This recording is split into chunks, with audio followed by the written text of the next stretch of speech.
Hey, Abby here. Welcome to my first YouTube video. Today I'm going to give you guys my top 10 favorite Avatar: The Last Airbender episodes. If you're from TikTok, hello, welcome. Thank you for watching. Thank you for subscribing. I love you. You're the best. If you're not from TikTok, hello. You should follow me on TikTok because I have a lot of fun. I make a lot of funny, cartoon-inspired, Avatar-inspired, anime-inspired TikToks, and we have a good time there, so you should follow me on there. Alright, let's get started. Number 10, The Boiling Rock. So The Boiling Rock is a two-parter, but I'm putting it together because I want to, and we're gonna put all two-parter episodes that I like together instead of like splitting it up. I love this episode. One of the reasons why I love it so much is because we get to see Sokka's bravery. I love how he is so strong and willing to go and try to save his dad from this Fire Nation prison. He was going to do it by himself too before Zuko stopped him, of course. So he was incredibly brave and strong, and we love Sokka for being a warrior. Even with no bending ability, he's still just as great and still just as powerful, or close to it. In The Boiling Rock, there is an iconic Suki moment that I live for and that a lot of fans live for, when she takes the warden hostage, and she has no bending ability, but she does not let that stop her, and that's why Suki's my favorite character. From that episode alone, she made it to the top of my list of favorite characters. She's awesome. Like, this is Katara and this is Suki. Like, I love strong female leads. Love it. One of the biggest moments that makes this episode so iconic and great is when Mai and Ty Lee betray Azula. When I first watched it, I was shook to my core. I couldn't believe that Mai truly chose love over fear. Azula leads with fear, and at the end of the day, I feel like you're not going to get the result that you want when you lead with fear. Azula is a prime example. I think that this is a perfect example of how love conquers all. And even when Ty Lee betrayed her, like, she cares about Mai more than she fears what Azula is going to do to her. So that moment had everybody's jaws on the floor, and it shocked the whole fandom, but also, like, not really, because we knew that Mai really was Zuko's ride or die. And they're such a cute couple. Number 9, The Blind Bandit. In this episode, we're introduced to Toph Beifong, the greatest earthbender ever. I think it's amazing that Toph takes this disability and uses it to her advantage. This is a great message for kids, a great message for anyone, that if you have something that's holding you back and you can just overcome it and use it to your advantage and become something or someone so great. And Toph is probably one of the, if not the, best character in cartoon history. Like, I'm pretty sure she's up there because she's just so inspiring and so creative and fun and tough. And no one can take her down because she's Toph Beifong, the greatest earthbender ever! Sorry. Just because of that, just because of Toph, that is why it is on my top 10 favorite episodes. Number 8 is another two-parter, The Guru and the Crossroads of Destiny. The first reason why I love this episode is another iconic Toph moment. We get to see Toph invent, create metal bending. Like, how cool is that? She, this little girl who can't do anything, she creates a new bending ability. Like, that is insane! She's so cool. Another big moment in this episode that the fandom talks about, which is why I love it so much, is that we get to see Zuko's betrayal. Even though it's a really sad moment and Zuko betrays Uncle Iroh, it's definitely needed for Zuko's character development that we all love.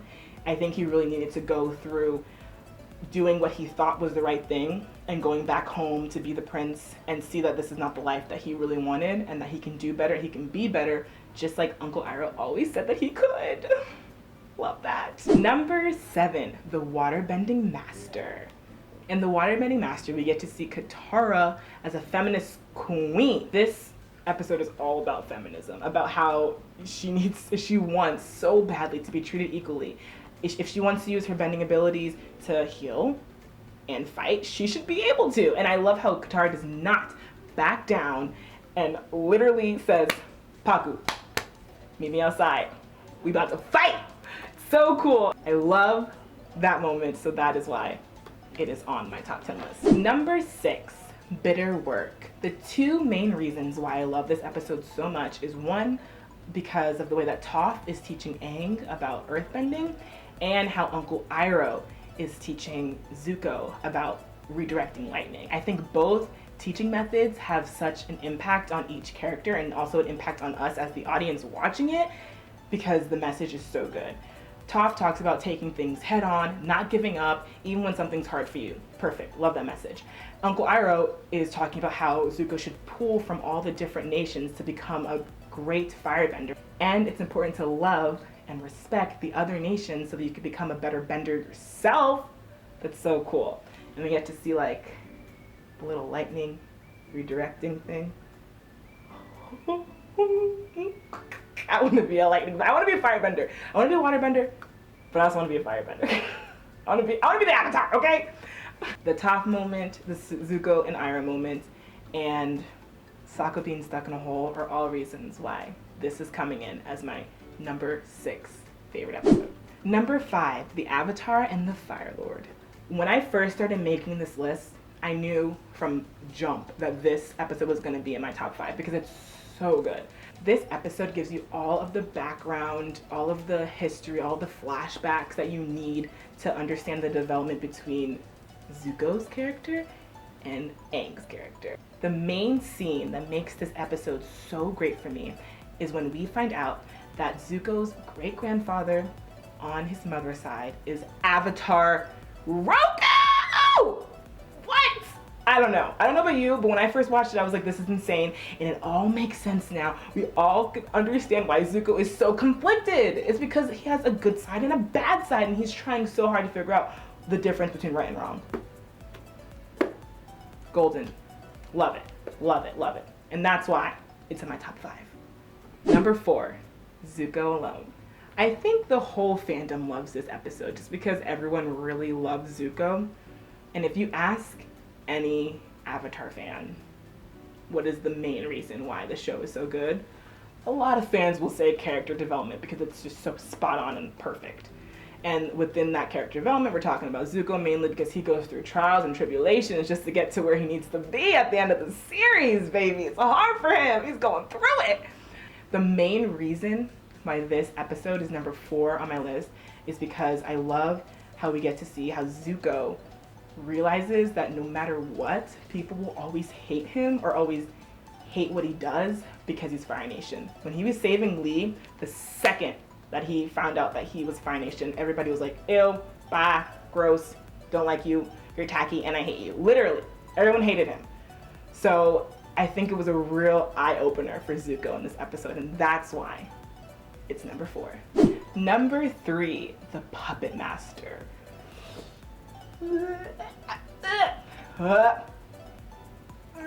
I'm literally getting chills and uncomfortable even thinking about the episode. This episode is pretty iconic in the fandom for obvious reasons because we all thought it was just a kid's show. And then they went there.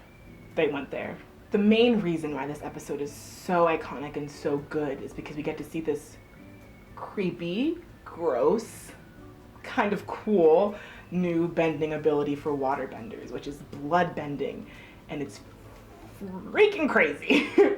When we first meet Hama, we think that like she's this brave, wonderful character who was able to escape the Fire Nation prison that they put her in when she was the last waterbender in the Southern Water Tribe before. And honestly, that's true. She was brave, she was tough, and she fought for freedom. But she might have went a little too far. I don't know. Do you guys think she went too far? I think she went too far. I think everybody thinks she went a little too far. The fact that Katara had to be forced to learn this new ability, we got to learn this new bloodbending ability, and we got to see another waterbender from the Southern Water Tribe, which is really cool, are all reasons why this episode is in my top 3 favorite episodes of all time. It's iconic. This is an episode that no Avatar fan, no Avatar watcher will ever forget. Number 2, the Southern Raiders. As I've mentioned before, I love strong female leads. So a lot of my favorite episodes are kind of surrounded by that idea, or surrounded by Katara's character development, because she is that strong female lead that I still look up to this day. I love this episode because we get to see Katara's waterbending abilities in a completely different way. I love the scene when she stops the rain and creates this water dome. Like, that's so cool. And she has grown. In the first season, she could barely figure out how to waterbend in the right direction, and now she's like stopping water droplets in midair. Like, that's so cool. I love how in this episode we get to see the complete story of how Sokka and Katara's mother dies, and see how they were like so close to maybe even saving her, and how Katara probably blames herself for her mother's death because she was, you know, the last person to see her. R.I.P. Kaya. Another moment from this episode that we all know and love is the lovely tent moment between Sokka and Zuko and Suki, and how Sokka is just trying to get it on with Suki, but Zuko comes in and is like, tell me how your mother died. And then Sokka's like, oh, okay, I guess we can stop while I cool off a little bit and talk to you about the death of my mother. And we love it. It's so funny. In this episode, Aang also tries to teach Katara how to forgive and let things go. I love that message. I love how Aang really puts emphasis on how forgiving and letting go of hate, even though it's one of the hardest things to do when someone hurts you, betrays you, wrongs you. It's so hard. Definitely easier said than done, but it's a beautiful message to give to the audience, because forgiving and letting go of that hate, stop letting it consume you, is so important. I try to live by that every day, from the show, from what I've learned from the show, and from what I've learned from this like real life experiences. It is not good to let hate consume you. So I love that message, and that is why it's my number 2 favorite episode of Avatar of all time. All right. Number 1 favorite episode of Avatar. You probably didn't guess it. Number 1, The Day of the Black Sun. Okay, there is one specific scene that makes this episode my favorite episode of all time. It is the scene where Zuko confronts his father and tells him that he hates him and that he was the worst dad ever, and that he is leaving and joining Team Avatar. That makes this episode the best episode ever. When I tell you that that is my favorite scene in the whole entire series, it's so good. It's so good. I love how there is a connection between what Zuko is saying about the Fire Nation like corrupting the world and striking fear into the rest of the world, how there is connection between that and like what's going on in the world now, how leading with fear is not good, and how it's important to live in a world where there's peace, equality, and harmony. Like, that is so important. We all should just love each other. Let's just love each other, please. It's so important. Zuko confronting his abuser, the man that literally burned his face. That's so brave. That whole scene just shows how Zuko is so brave and so strong to even go into that room and talk to his father after everything he's done to him. And him bringing in Uncle Iroh's lessons of peace and harmony between all the nations is beautiful, and it makes me cry every single time to this day. To this day. This episode also has the very cute and iconic Katang kiss scene where Aang sneaks a little kiss in, and then Katara gets all blushy because she's starting to catch feelings. I love it. I think it's really cute. We also get to see all of the friends that the gang has made throughout the whole series come back. A little reunion before they face the Fire Lord together. I think it's beautiful. It's heartwarming. We get to see Haru with the mustache, and the Swamp Benders, and just everyone that we know and love. And I think it's great how they all stick together until the end, and they all just want this war to be over. So that is what brings them together, to try their hardest to defeat the Fire Lord, even though it didn't work, but they try. And that's all that matters. And that's the end of my list. That was number 1. Those are my top 10 episodes. I really hope you enjoyed watching this video. Thank you so much for watching. If you're from TikTok, hello, thanks again, you're the best. Please comment down below your top 10 favorite Avatar episodes, or just which episode that you love the most and why it means so much to you. If you like this video, please give it a like. Make sure to subscribe if you like this content. I love talking about Avatar, cartoons, anime. I like reacting and giving commentary on various different cartoon shows. So if you like any of that stuff or you're into any of that stuff, please subscribe and follow me on TikTok because that's all I talk about on there. It's super fun. Thanks for watching. Bye.